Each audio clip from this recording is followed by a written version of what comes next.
Hi, my name is Michelle Thompson. I'm from FMI. I am excited to be here with each one of you today because we're going to talk about one of my favorite topics, presentation skills. But before we get into that, I want to tell you a little bit about FMI. FMI is an investment banking and consulting firm that's been around for 70 years. That's right, I said 70 years. It was founded with very humble beginnings by Doc Fales. He was an accounting professor at North Carolina State, and one of his old students came back to him and asked, could you be a bookkeeper? And there, you guys, was birthed an organization that now 7 decades later is still committed to this mission, to build a better future for the built environment. And in the leadership and organizational development practice, we're committed to doing that by developing exceptional leaders one at a time. Each one of you today is a leader, and we're going to teach you presentation skills to help you present even more like the leader you are. It's in a 5-step simple process called SPEAK. Before we get into that, I want to know, do you recognize good or bad presentation skills? Let's see if you can. We're going to put up on the screen, one by one, different examples of good or bad presentation skills. Raise your hand quickly. We're going to call on the first person to tell us, is this good or bad as far as showing the ability to present? And tell us why. All right, you did a pretty good job from what I hear in the rooms, talking about what were good and bad habits when you're presenting. Now it's time for you to learn 5 key, notice I said 5 key skills that if you master these, you will undoubtedly improve as a presenter. The first skill is the S in SPEAK, which is about simple sentence structure. Let me repeat, simple sentence structure. Why would that be important? Because I can imagine some of you struggle with glossophobia. You never heard of that? Yes, you have. The fear of presenting in public. And when you structure your sentences simply, that gives you time to pause and think about what you're going to say next. Not to mention, in this ADD culture that we live in, most people are still thinking about what I just said. They're going out to Google glossophobia right now, like, is that true? Is that true? It is true. But you also need to take a moment in the S and SPEAK and think about the power of, wait for it, silence. Silence can be a very powerful skill when you're presenting. So make sure, as you're thinking about preparing your presentation, that you make time to pause. And silence is okay. As we go through this, I want you to think about an introduction for yourself. And the next letter in our SPEAK model is the P, which is for posture. Think about your posture when you're speaking. Did I say, hello, my name is Michelle Thompson? Or did I stand up with my shoulders back and say, my name is Michelle Thompson? We're going to pause right now and give you a chance to try those 2 new skills. First, simply structure your sentence. And pause. Use silence to your advantage. And work on your posture. We're going to pause this tape and practice that now by introducing yourself. Once again, my name is Michelle Thompson, and I'm teaching you the 5 skills so that you can improve as a presenter. We've just gone through the first 2. Now we're going to laser focus on the next 2, which is the E and the A in SPEAK. The E is for eye contact. I am looking at each one of you in the eye right now, but hopefully it's not an awkward stare. And that's what we want to make sure when we're using eye contact in our presentations. We want to make sure we're pausing, nodding around the room, maybe no more than 10 seconds each. You could even count on the inside to yourself for no awkward stares, but to give eye contact, to let people know they are there, you're present with them. The 4th step is the A, which is asking questions and answering questions. When you're presenting, sometimes someone might raise their hand and say, Michelle, could you go back and talk to me more about that first step? Why sure we can. Remember, the first step was S, which is to simply structure your sentence, or sentence structure very simply, and silence, using silence. The second one was posture. The third is eye contact. We've recapped for you the first three, leading into this fourth, which is about how do you handle answering questions.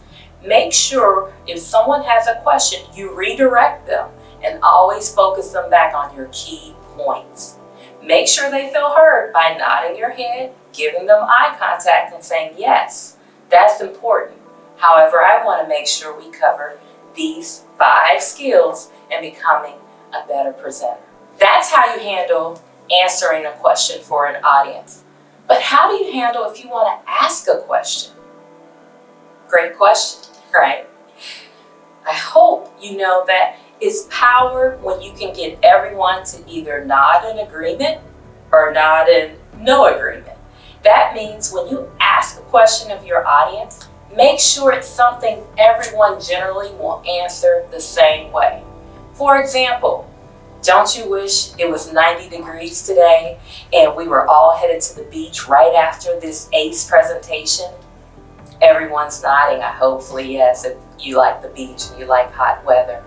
But in general, you want to make sure when you include a question in your presentation, you're asking something that you're going to get a yes, or you're going to get a solid agreement. That also speaks to how you should start your presentation. Don't be afraid to ask a question at the beginning so that you start strong and you invite people's engagement immediately. So that's how to handle asking and answering questions.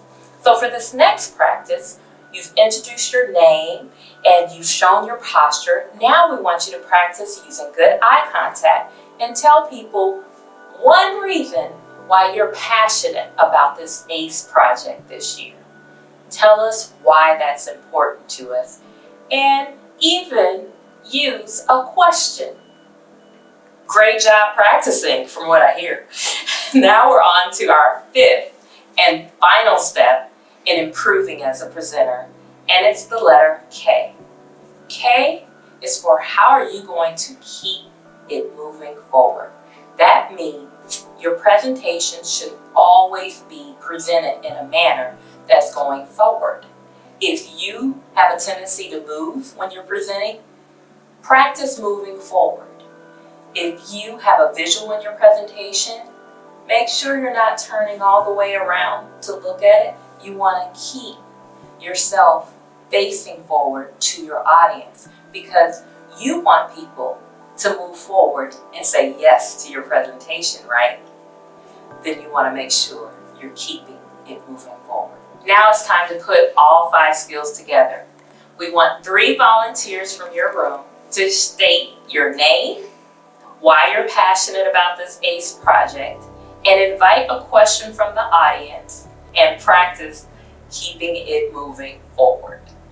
All right, now that you are armed with these 5 skills, we want you to practice. And not just practice, but practice, practice, practice. Because whether you know it or not, today we don't expect you to become perfect at presenting, but over time as you continue to practice these skills, you will get better and better and improve as a leader who knows how to present and keep the audience engaged.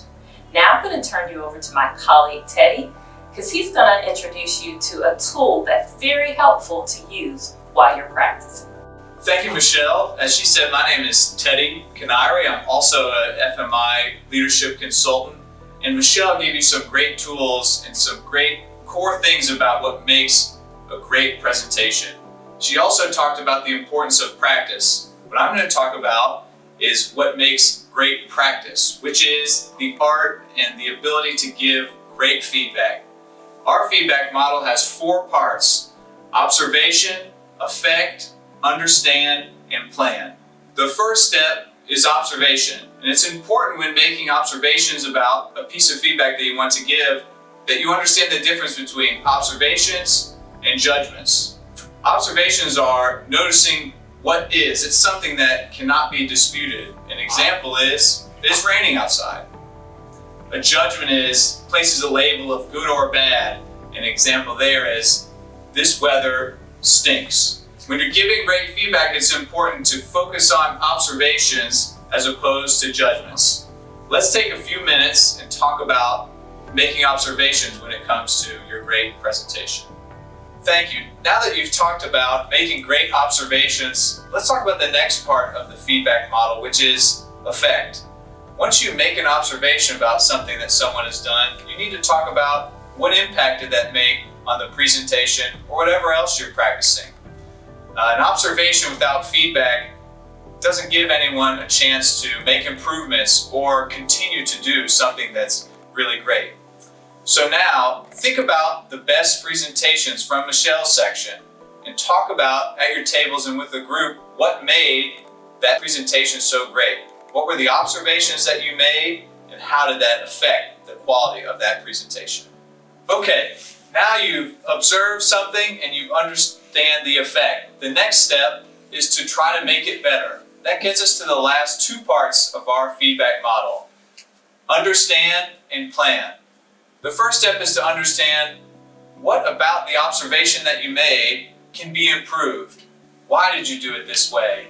What are the things that are getting in your way to a better presentation? And once you understand that, let's make a plan together to improve our presentation and our individual abilities. If you're turning your back constantly to the screen, understand with each other why is that happening, and let's make a plan for improving that and spending more time facing our audience. So let's pull it all together and practice improving our presentations and improving our individual abilities. Thank you.